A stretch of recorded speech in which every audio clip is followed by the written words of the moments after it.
So the question I get asked most about the Fractal AM4 is, how do I get it sounding good with an FRFR cab? And today I'm going to show you exactly how I get mine sounding awesome with an FRFR. But first, let's cue the music.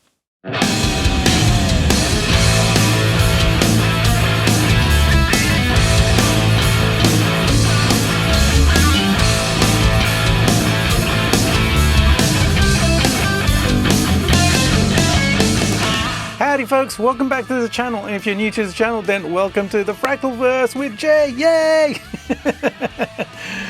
So you have your brand new Fractal AM4 and you want to use it with your FRFR cab, and you plug it in and you go BAM, and you're like That's the question I've been asked the most about the Fractal AM4. How do I get it sounding really good with an FRFR cab? Well, today I'm going to show you how to get it sounding like this.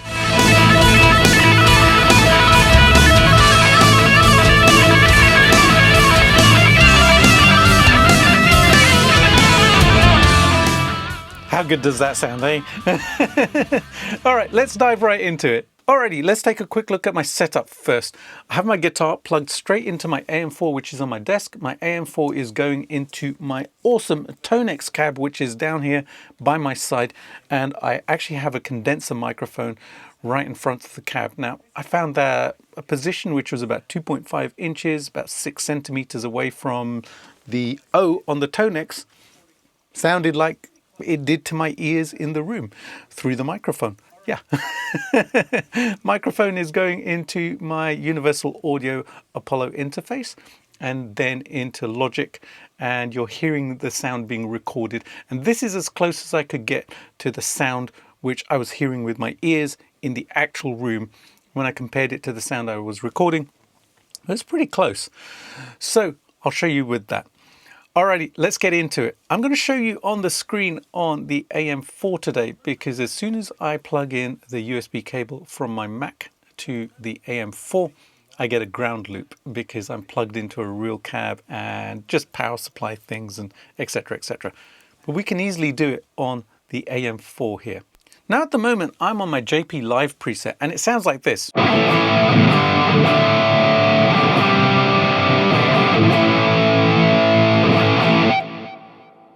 Which is pretty good, but it's sounding a little bit dark and it's sounding a little bit, well, flat. And this is the thing that was being fed back to me via the comments section when I was doing my videos of the AM4. And I'm going to show you how I got this sounding really, really good. And it's pretty simple. It's one move you can make within your preset.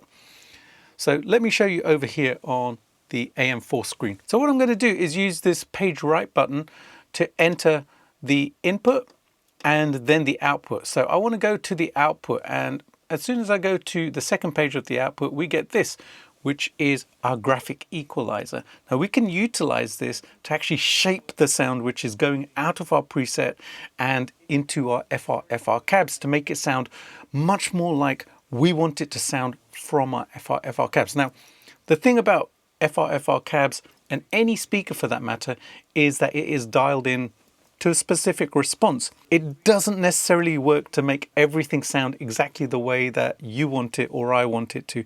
And this is a really great way to shape your tone with your AM4 and your FRFR cab. So if I go back to my homepage for a second and go to another preset here, you'll see that I have a JP Live FRFR preset. And when I go over to that EQ again, the EQ curve is different. Now my cab sounds like this.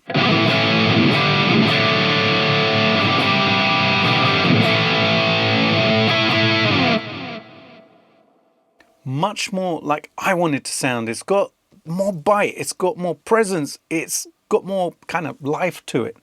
It doesn't sound kind of dull and boxy and stuff. Now, that's not got to do with the AM4, it is simply the interaction of the AM4 with a set of speakers. This happens with every single set of speakers, even studio monitors, hi-fi speakers, everything. They all sound different. So it's just something to keep in mind. So you can see the EQ curve here that I've dialed in, and you can see that there's a dip in the mids there around 1K, and then I actually boost the 4K quite a lot because that's where I found the sweet spot was, and it got my cab sounding exactly the way I wanted it to. Let me show you a screenshot of my AM4 edit where you can see the EQ curve really, really well. This is worth noting where I've made the adjustments. And we can actually play around with these frequencies and see what a difference they make. So at the moment, it sounds awesome.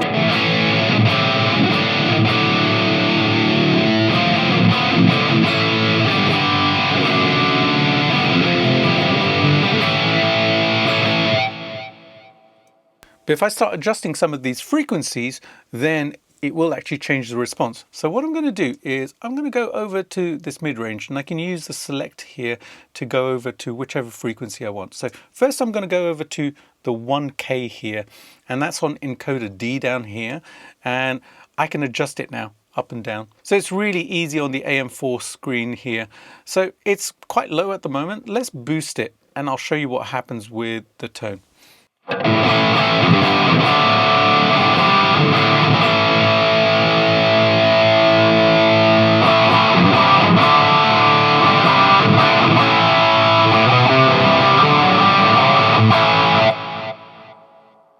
So it adds quite a lot of mid-range into my tone there.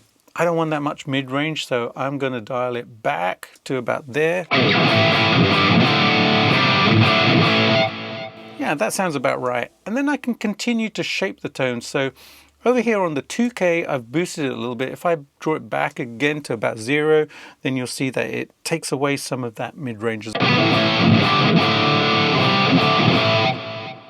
Again, it starts to make it sound a little bit more flat. Now, when I boost that a little bit, then it starts to give it a little bit more life to my ears.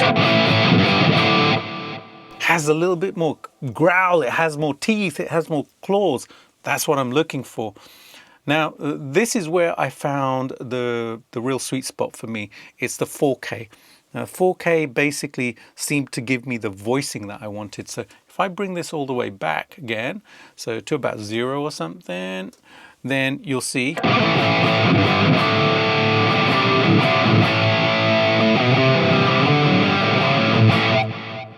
Still sounds great. Cab in the room. It's always great to have like a cab in the room and just lots of volume. But I want it to be a little bit brighter, so I'm going to boost this a little bit, just to about there.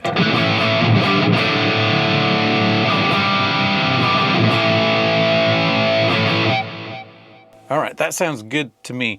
All right, the next frequency we have is 8K. Now, I only boosted this a tiny bit, and basically why I boosted this was because I wanted a nice smooth curve coming down at the end, because when I just left it flat, there was a little bit too much of a bump in the 4K and not a smooth roll off down to the 8K and the 16K. So as you can see on the screen, I created that little curve there. Now, if I draw this one back as well, let's take some of it out. It'll take out some of the brightness.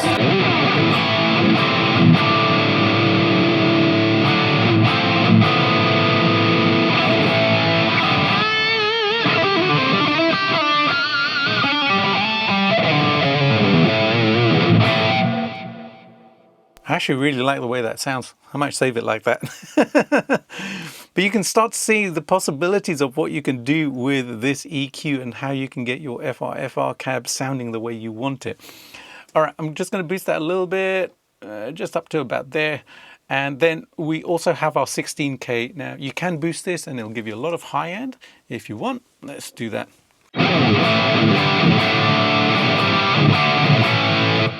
Nice kind of growly presence to it, right? Or we can draw that back and make it warmer as well. So if I go all the way down like this,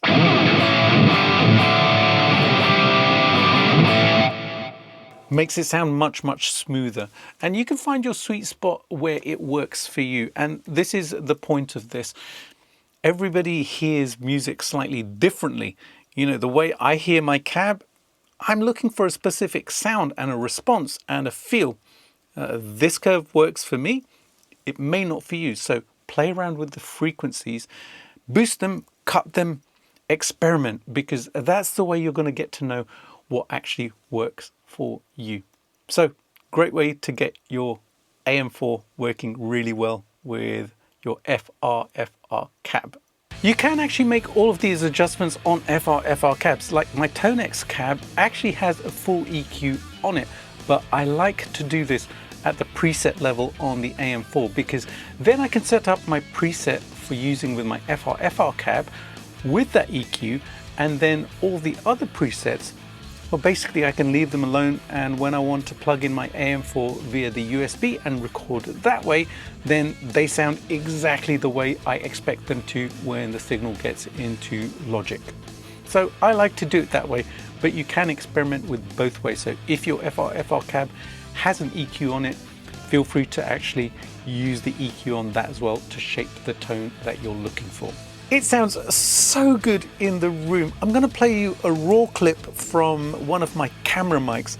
You'll see just how good the tone sounds from the AM4 straight into this FRFR cab, my TONEX cab. Man, when I saw this, I was totally blown away by how good it sounded on the camera mic. It really is cool. Check this out.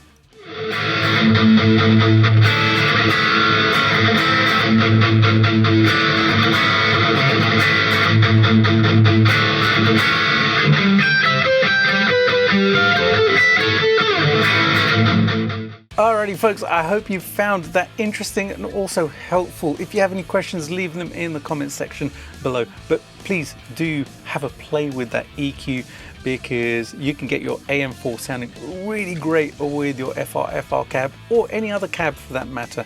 That EQ is really powerful and very easy to use. I used it on the screen today, but I can use it via the software as well. Like I said, I didn't plug in the USB cable because it introduces a ground loop, and then right through the video you would have heard a and I would have got lots of questions about, hey, how comes it is so noisy?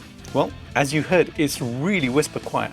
Now the amp that I was using was the 5150 Stealth on the blue channel, and even on the red channel this is whisper quiet, which is completely amazing. Even when I turn it up to loud volumes, like when I recorded the track, it was just really nice and quiet. There was a little bit of hum, but hey, that's what you get at high volume, right? Alrighty folks, if you enjoyed this one, you know the drill. Subscribe to the channel, hit the bell notification as well, give it a like and a hype as well, and share it with your gearhead friends as well, because we want to spread the gospel of the fractal verse to everybody, don't we?